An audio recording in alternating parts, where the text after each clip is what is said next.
bonus.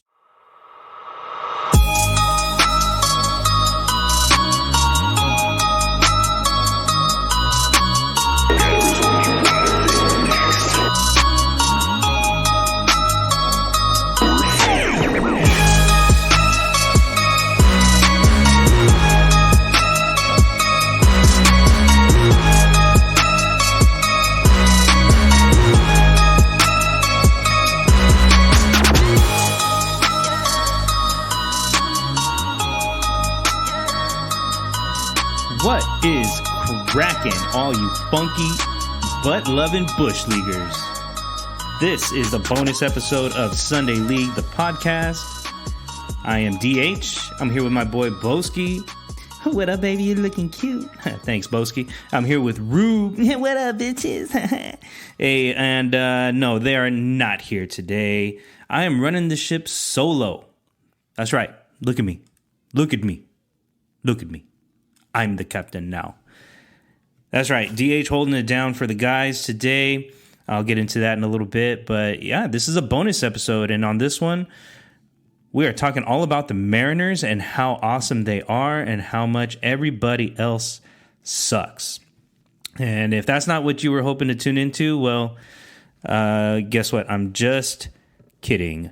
Not happening. This is a bonus episode. There's a lot of baseball to talk about, a lot of Sunday League ball to talk about, a lot of MLB stuff to talk about, but I'm going to keep this one relatively short and wait until the boys get back. So I'm drinking a little bit of a drinky drink solo today. I got into my wife's liquor cabinet and busted out her pomegranate vodka. Shit is delicious with a little bit of Coke. And yeah, bringing this one out for you guys. A bonus episode because there was some Sunday League baseball that actually went down after the Memorial Day weekend. And some big games. Some big games that went down. So we'll get into that. But first off, why am I solo on this episode? You can tell me.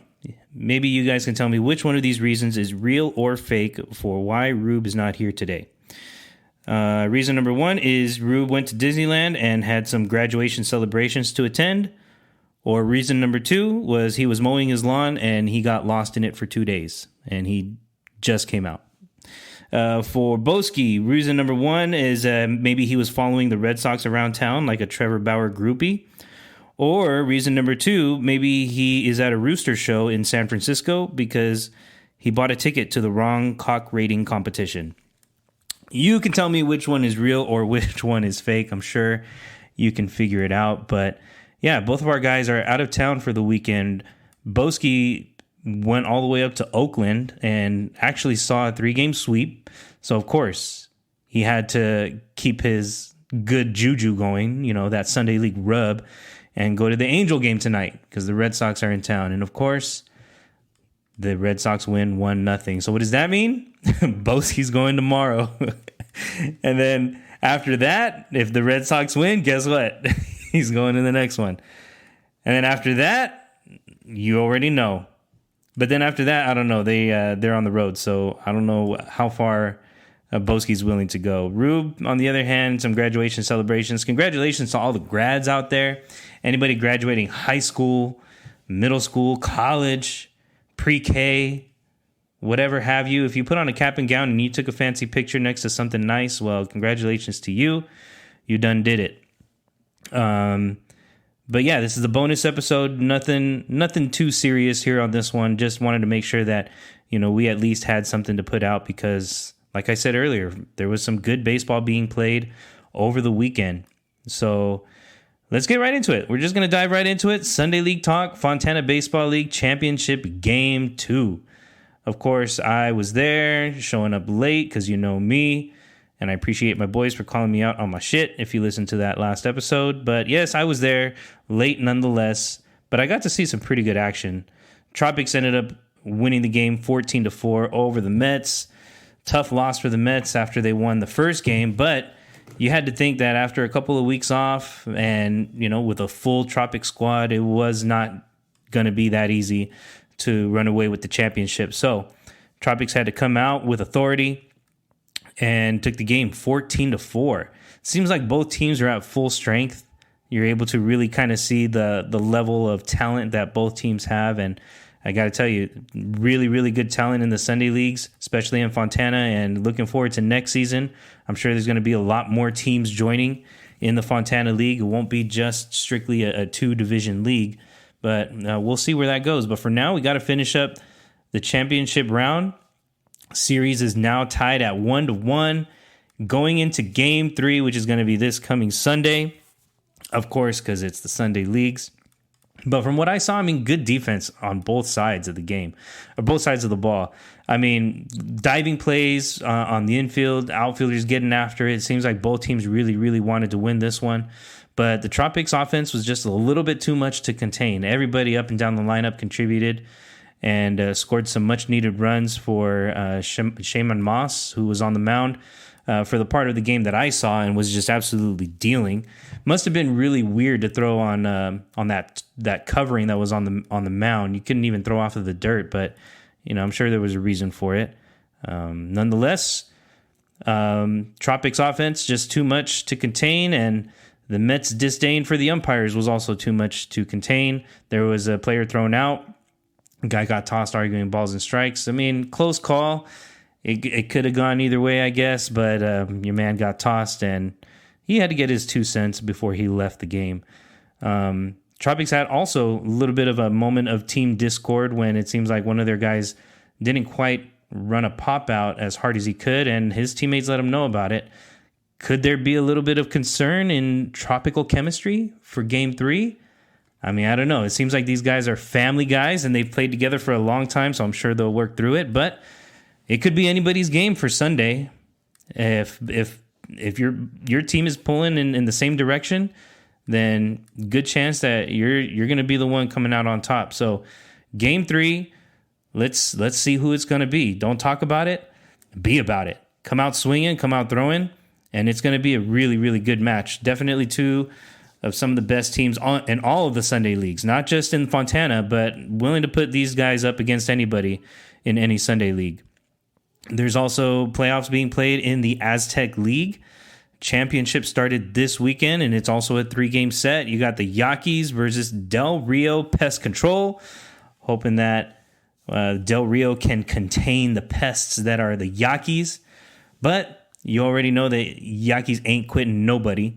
And 3-game set started this weekend, goes on next weekend, and if there needs to be a Game 3, there will be a Game 3. Each of these teams have won at least one championship in the league. And so it's going to be interesting to see who's going to get the second one out in the Aztec League. Do want to quickly shout out the Maui Adult Baseball League. In our last episode, I tried to run down 100 Sunday leagues as quickly as I can, and one of the Sunday leagues that I shouted out was the Maui Adult Baseball League. They also just finished up their regular spring season and are in the middle of playoffs. In fact, they are in the middle of their championship round as well. The Royals out in Maui finished the season at 11-3. The Dirtbags and the Pirates tied at 10-4. The Rays at 8-6. Brewers finished 6-8. The Warriors 6-8. The Centipedes at 5-9. And then the Hurricanes finished at 0-14. A baby hurricane at that. But check out the Maui Adult Baseball League. Probably the largest Sunday league in all of Hawaii. But they post regularly. And in fact, they even post up news articles. I'll read you the latest news article out of the Maui Adult Baseball League. It says here, the Upcountry Dirtbags and the Makina Royals will meet in the Maui Adult Baseball League Spring 2022 Championship Series, getting underway at 10 a.m. this Sunday, June 5th, at Eddie Tam Park in Makawao. As the league's top 2 finishers during the regular season, each team earned a bye for the first round of the MABL playoffs.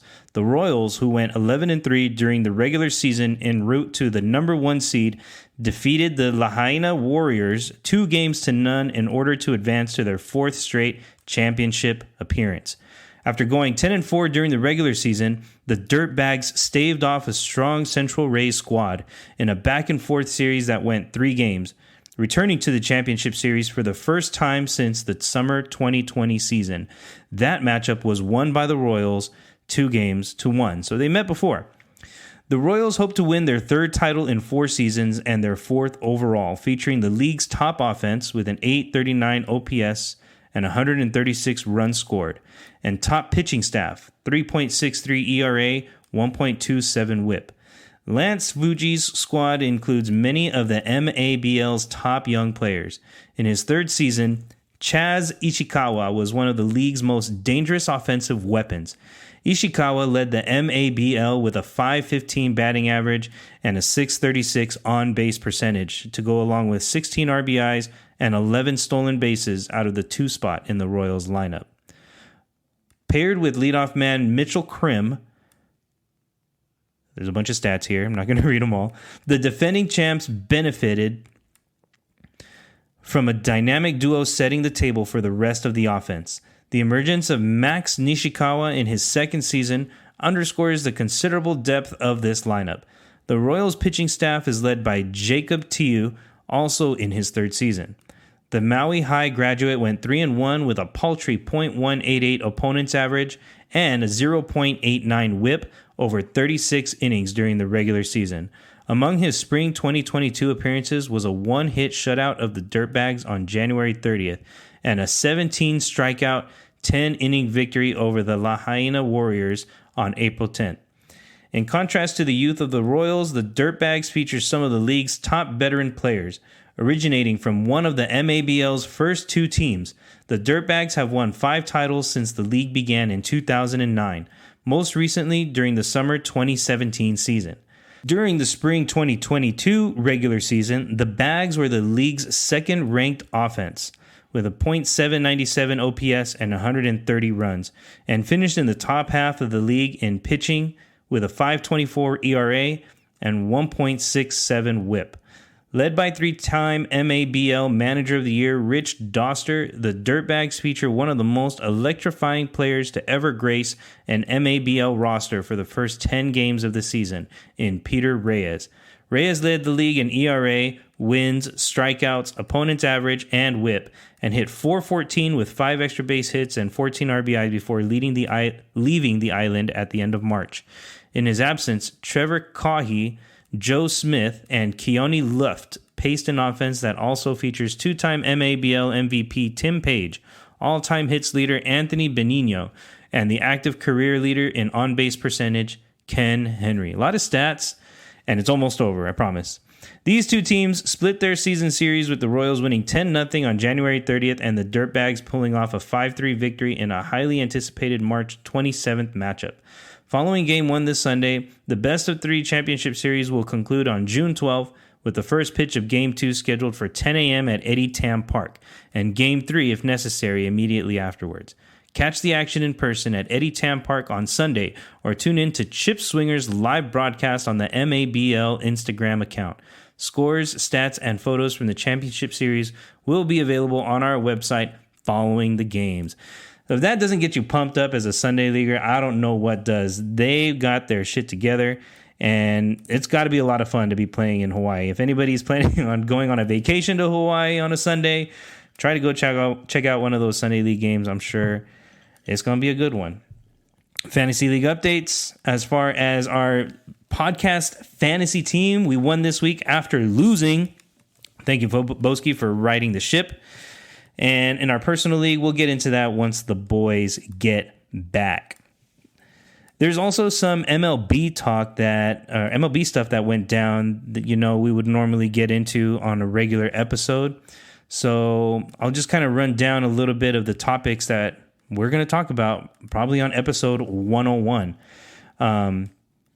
So one of the topics that I wanted to bring up was going to be the unwritten rules for umpires. The unwritten umpire rules. There was a play a week ago with Julio Rodriguez at the plate for the Seattle Mariners. And he struck out looking on a called strike 3, but on his way out, he drew a line in the dirt. And that was all it took for the umpire to ring him up. I mean, is it really Is it really that personal to draw a line in the sand and then just get tossed for that immediately without saying anything? I mean, let's talk a little bit about that on the next episode. Unwritten umpire rules. Joe Girardi gets fired by the Philadelphia Phillies. Does he deserve it? Did he deserve it? Are the Phillies better off without him? I mean, we can probably start answering some of that already. The Phillies have so far been undefeated since Joe Girardi got fired. Is that all it takes is to get a team going, is to fire the head guy? I mean, if he was really the problem, it sucks for Joe Girardi because I don't see him as being that type of manager. Seems like he's got his shit together, but I don't know. Maybe he's just butting heads with some of the younger players, butting heads with Bryce Harper, or maybe he's just a little bit too out of touch, or maybe it just wasn't working for him. I mean, they finished 82-80 last year, and then the year before, I believe they had a losing record. And so with the team that they have this year, you would expect that they're going to be a postseason contender. And they were far from that so far this year. So maybe it's a good move. We'll see. So far, the Phillies are undefeated since Joe Girardi has gotten fired. The Angels. How about the Angels? I mean, the team that the Philadelphia Phillies have beaten so far are the Angels, and they've lost, as of right now, 12 in a row. Is that a good thing or a bad thing? I guess it depends on who you ask. If you ask me, hey, keep on losing. I want to see how big this thing can get. That's, you know the rest. But the Angels not doing so well, lost 12 in a row. And you've got two of the best players in the game, so it's definitely not a good look. They were riding high for a good while. The Angels were, if they weren't leading division a couple weeks ago, they were at least running high in second place. Now, still in second place, but at 27-29 with a 12-game losing streak. Texas is not too far behind the Angels, and then the Seattle Mariners winning a few here and there lately, following behind them at 25-30, and then Oakland just dipping out of the West at 20-36. Another team, though, that's doing really, really well. How about the Yankees? The Yankees in the AL East at 39-15, the best record in the major leagues, if I'm not mistaken. Followed shortly, or probably closely behind them, is the New York Mets in the National League at 38-19, right now with a .667 winning percentage. But the Yankees won 6 in a row, plus 102 run differential. Are definitely one of the best offenses in the American League, but lately it's been their pitching that has turned it around. I mean, they just ran through the Angels and the Tigers with Jordan Montgomery on Tuesday, pitching 7 innings of 4-hit ball with 1 run and 4 strikeouts. And then you had Nestor the Molester Cortez at 7 innings pitched with 5 hits and no runs, 7 strikeouts. Jameson Taillon on Thursday, also the doubleheader after Nestor, threw 8 innings with 2 hits allowed and 1 run allowed, 5 strikeouts. And Garrett Cole, 7 innings pitched on Friday, 2 hits. He was actually messing around with a perfect game. No runs and 9 strikeouts. Luis Severino as well, messing around with no hits. 7 innings, 1 hit given up, no runs, and 10 strikeouts on Saturday against Detroit. Jordan Montgomery had to go and mess things up on Sunday, throwing 6.1 innings, 5 hits, and 2 runs. Get it together. But the Yankees clearly are the dominant team in the American League. I didn't really see them performing this well this year because I thought they were just an aging roster and a lot of them would be getting hurt and it was going to be the same old story. But yeah, they're still getting hurt, but they're winning a lot more right now, and it's a long season, so it could change on them. Just ask the Angels. But so far, the Yankees are not doing so bad. They're not doing so bad. They're in first in the American League East, and in fact have the best record in all of Major League. So yeah, I'd say they're not doing so bad. But back to Nestor the Molester. Jim Cott, announcer for the Minnesota Twins, called him the Molester, and apparently drew some heat for that. I mean, Nestor wasn't offended by it. I don't know if there's a whole lot of people out there that would have been offended by it. Maybe, I don't know, maybe a few. If your name is Nestor and you've been called that before and you really are a molester. then yeah, I could see if you got offended by it. But, he took it in stride, kind of just brushed it off, said it was cool, and everybody's friends again. Not the first time that Kot said anything controversial, if you will. Referenced a 40-acre field full of talented players at one point, in which a lot of people made comparisons to, slavery and things of that nature. So just another life lesson for Jim Cat. I'm sure he's figuring it out. And if he hasn't figured it out, he will eventually. But I guess that's his second strike. I mean, if he says something else a little funky, does that mean he's out? I don't know. But if you're Jim Cott, you got to worry a little bit, I guess. It's, that's part of the game of baseball, right? 3 strikes, you're out. We'll see. Better watch what you say next time. Even if it wasn't offensive, you just got to watch what you say. Josh Hader, I guess this is part of Bowski's buffet if Bowski were here, but Josh Hader ties Ryan Presley for the all-time consecutive scoreless appearance record at 40 straight. Congratulations to him. That guy's nasty. And then something else. A few Rays players, in fact, 5 pitchers, refused to wear Pride-themed gear during their Pride night in Tampa Bay. Does anybody blame them? I mean, I hope not. It's one thing to be able to support, people and their chosen lifestyle. It doesn't mean you have to force it on anybody else by wearing something that they may not approve of necessarily, or if it goes against your beliefs. So, yeah, I hope that they didn't catch too much heat for it. They were nice enough to go out and explain their reasonings for not wearing it. So, yeah, maybe it just opens up the discussion for a little bit more tolerance from the other side. And then lastly, the Dodgers were trying to put a position player on the mound when they were only down by 5 runs. Does that mean anything? I don't know. We'll ask Rube about it once he comes out from the lawn. But that's pretty much all I got for this bonus episode of Sunday League, the podcast. I'm running the ship solo, holding it down for the boys until we are one big happy family again. Bowski, I hope you're having a good time following the Red Sox around. I hope they sign your chonies. And then Rube, we'll get back together eventually, I'm sure. But wanted to drop this out for all the Sunday Leaguers, let you guys know, hey, go out there and win that championship. If you're in it to win it, then go get it. This is your boy DH, and I'm signing out on this bonus episode. Don't forget your $5. Catch y'all next week. Peace out.